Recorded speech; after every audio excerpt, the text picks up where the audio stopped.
Hi guys, welcome to another edition of All Things Football. Today we are going to be talking about our favorite thing, especially as a Newcastle fan who is anti-Man United. I've loved seeing them go through this bad start of the season, but we do need to talk about it, especially as it's affecting our Man United fan Sal over here.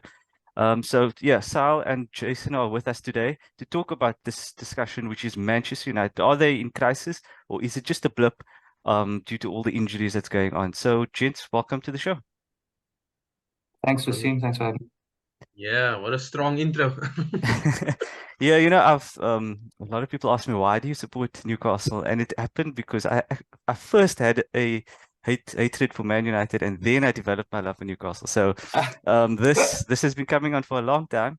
So, yeah, let us talk about what is going wrong with Manchester United currently, because they finished top three last season. They won a cup, and things were going in the right direction. They also had a fairly good transfer window with some good additions, but somehow on the pitch this season they've won two games, they've lost three in the league, and they've also lost against Bayern Munich quite comfortably in the end on Wednesday night. So, Sal, what is wrong with Manchester United currently? The loaded question that day. So if you ask the array of Man United fans out there, I think it would be a varied opinion on down to ownership, the Glazers out. Some will even say Erik Ten Hag out. And then obviously you get the lot that will also blame the players and some of the so-called deadwood that's left behind from, seasons past. Um, I personally think like it's a combination of those three. It would be lovely to get new ownership in, ownership that backs the manager and ownership that gets us Erik Ten Hag's first priorities in terms of signings and not like, what we often hear, it's like the third or fourth choice that we're actually getting in terms of our transfer targets. So with regards to ownership, I would definitely say it plays a big role. The manager, um, he's made some questionable decisions. I think it was the weekend he withdrew Hoyland and he put on Martial. The crowd definitely didn't like that. You could hear the boos all around. And then also, my view on he keeps playing Casemiro and Eriksen in midfield in games that are, high tempo, guys that have their legs going already last season. And now you can see, it's really affecting our results. Keep playing Casemiro and Eriksen, and we lose that battle in midfield. And then obviously down to the players. Yeah, I'd say there's a few positions that are questionable, but yeah, we can get into that again. Jason, your thoughts? Yeah, obviously I can't really speak to the ins and outs. I don't follow all of the takeover thing. I mean, I see as much as the next person online, and I think that has definitely played a big part in I think creating the sort of dysfunction that we've seen thus far. I think a lot of it is maybe down to injuries in certain areas to key players. But then also, like Sal said, it's just not getting the sort of players that need to fit Ten Hag's system that he'd been wanting and that he'd asked for. And I think even if it goes back to owners, because if you look back at all of the talks back in the day, I think Moisey wanted certain players, didn't get it, and then even more prominently, I think it was Ralph Ragnick that wanted a certain few players that ended up at City, ended up at Liverpool, and you see how well they're actually doing. So I don't think too much pressure, or not pressure, but too much spotlight can be shown on Ten Hag because he's asked for certain things, and these owners are clearly not interested in the football side, but more just in that commercial side. It's only 5 games, league wise, so it's not like doom and gloom. But I think obviously with the way that Man United finished the season, where they pushed pretty strongly to finish third, to win that Carabao Cup, I think it must be quite sore for fans to see suddenly now this team that looks like they have to start over, and that's probably the most frustrating thing about trying to do a big massive change is that one season you'll be this, or even one game you'll be playing at this level, and then the next year at this level, and it's just it gets quite a bit frustrating, isn't it? So yeah, I think it's a lot to do with the injuries, ownership. But I don't think that you have to stress. I think this is a 3-year job, and I think Ten Hag knows that. So I think if you can just manage expectations, I think they should come out. I think it's fair enough. I think all those points are valid. I think what we do also need to take to heart is that some of the decision making of the club has been so poor that if you look at Yeah. De Gea, the way they treated him, they basically cast him aside, a loyal servant for the club for 10 years or whatever it was, and he was just cast aside. Thank you, that's you out of the window. And they then brought in Onana, who worked with Ten Hag, so it's sort of Ten Hag's man that he got. But he hasn't settled as quickly as he would have liked, and made some poor errors, and especially on Wednesday, that the first goal was a terrible goal to concede, given that they started well and it was basically Bayern's first shot on target, and he spilled it, and all of a sudden the game's momentum just shifted in that instant. So I think we have to also stress that Ten Hag has made some decisions, but the club over his head have have not made his life easier. Let's put it that way. And I think that is the big issue here is that the club on top, the problems stem from the top down, and what happens on top is ultimately going to affect the players on the pitch.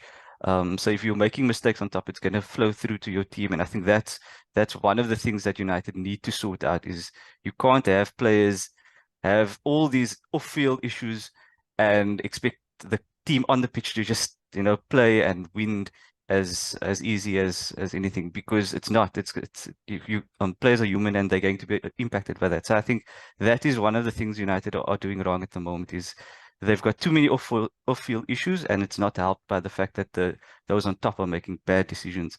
But what I want to say is, personally, I feel Ten Hag is the right man for the job, but Sal, is he under pressure at this moment in time, or do you think it's just us stressing for no reason at the moment? Yeah, I think it's just, there's always going to be that public pressure on Manchester United. As Jason mentioned, the spotlight it seems to be on us. And Erik Ten Hag obviously hasn't done himself any favors with the 4 losses now this season. It's still early days, but you're always going to get a section of the fan base that is going to shout, manager out first. I don't think that will solve any problems. In fact, it'll probably make it worse. Is he the right man for the job? I think so. I think in this point in time where we are as a club, I think he is the right man for the job for the next, like Jason mentioned, it's kind of like a 3-year project or 4-year project. You can't expect to see results in the immediate, even the first season. Whilst I would say it was a fairly successful season, you can't really put that down all to Ten Hag. It was still, a lot of it was like, from what he inherited. So I think he's the right man for the job for where we are as a club now. And whether new ownership comes in and sees it in the same way is something else.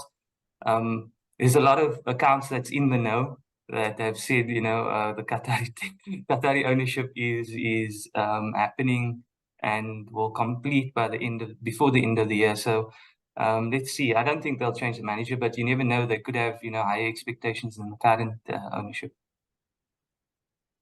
It's quite interesting, and we'll get back to that takeover topic. But Jason, I wanted to ask about Ten Hag. Do you feel he is the right man for the job, given that what he did last season, and this is just a bad start, but that is what it is?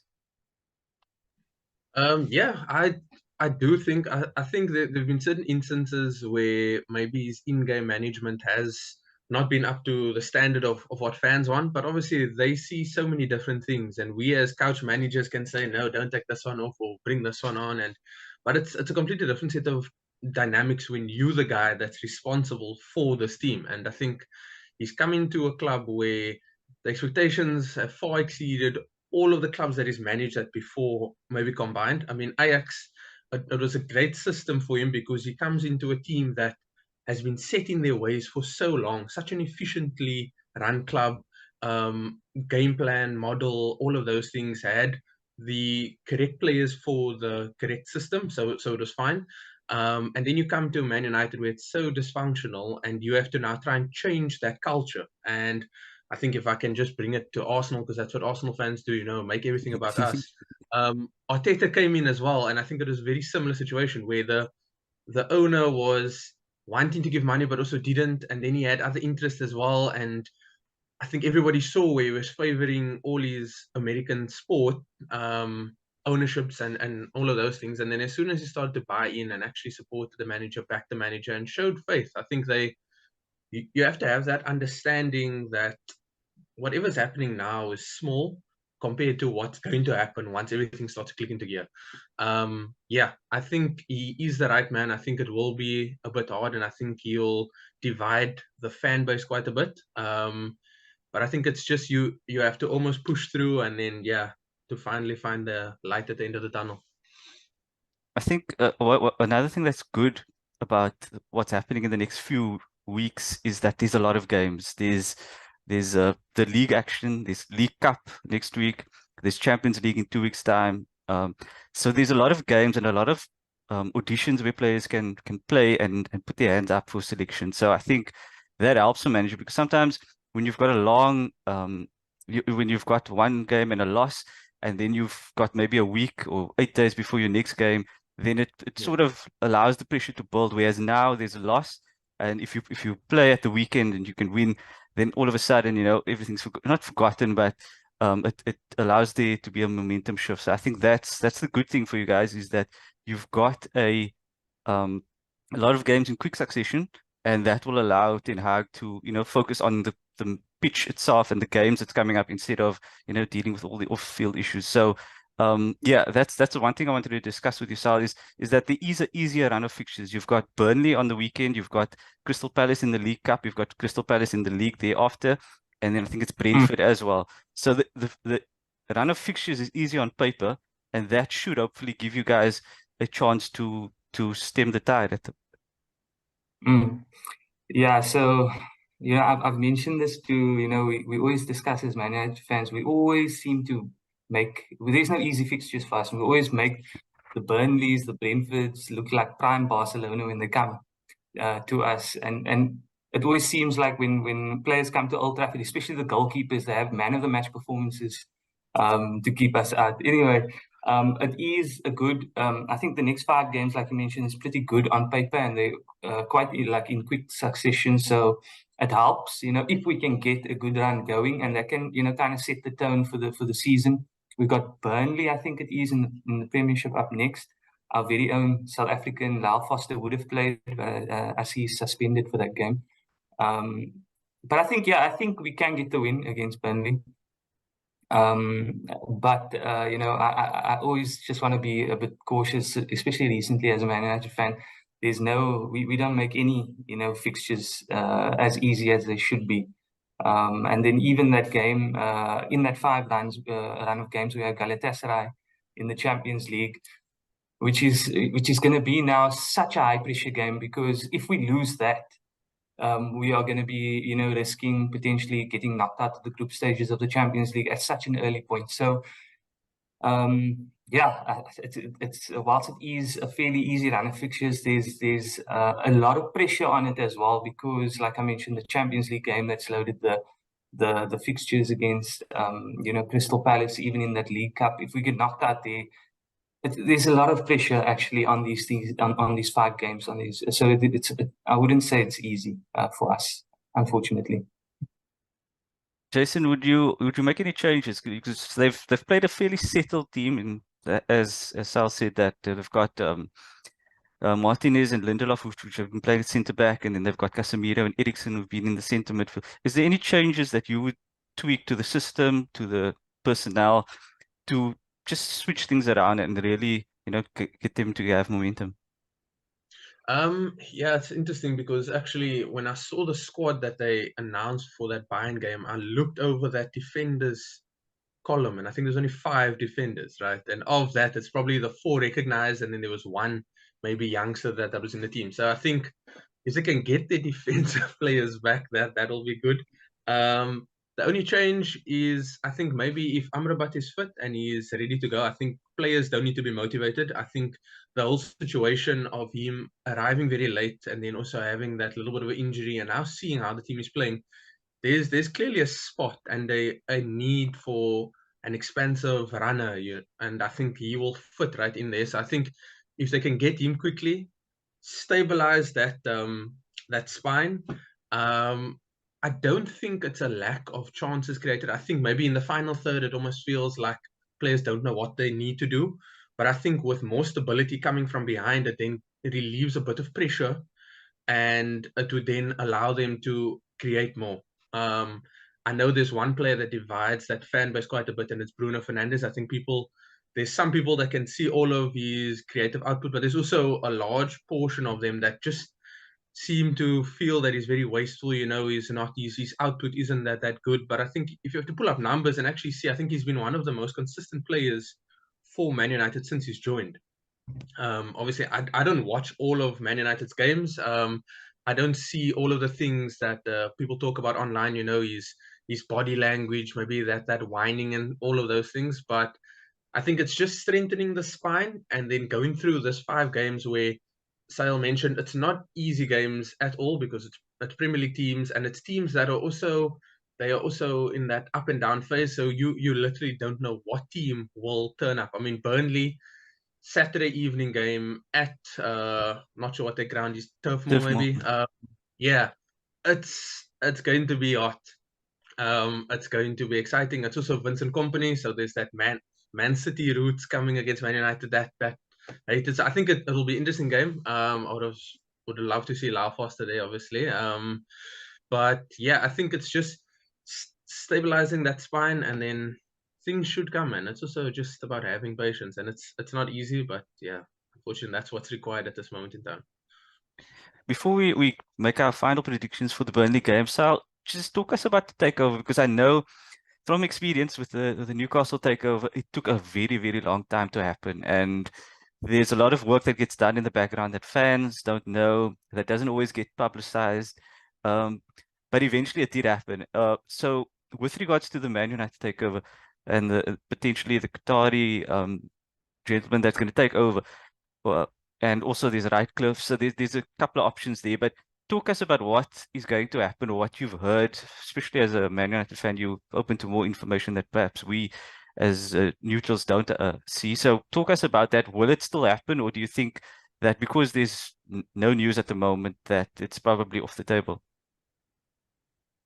So many accounts in the know, but no news is good news, I think, for now. The latest we heard was from, I think it was Marshall Elton, who mentioned that there was a £7 billion bid that has now finally been accepted by the Glazer family, and that, it's actually only going to conclude by the 31st of December. I think in terms of, like comparing it to the Newcastle bid, you had, owners that were more present than the Glazers are. I think this was Mike Ashley that, he was always in and around the club, whereas the Glazers are like, yeah, the Glazers are quite absent. And, when they are questioned, it's like they never give clear answers and things like that. And also they just come across as like people that are just leeching from the club. And they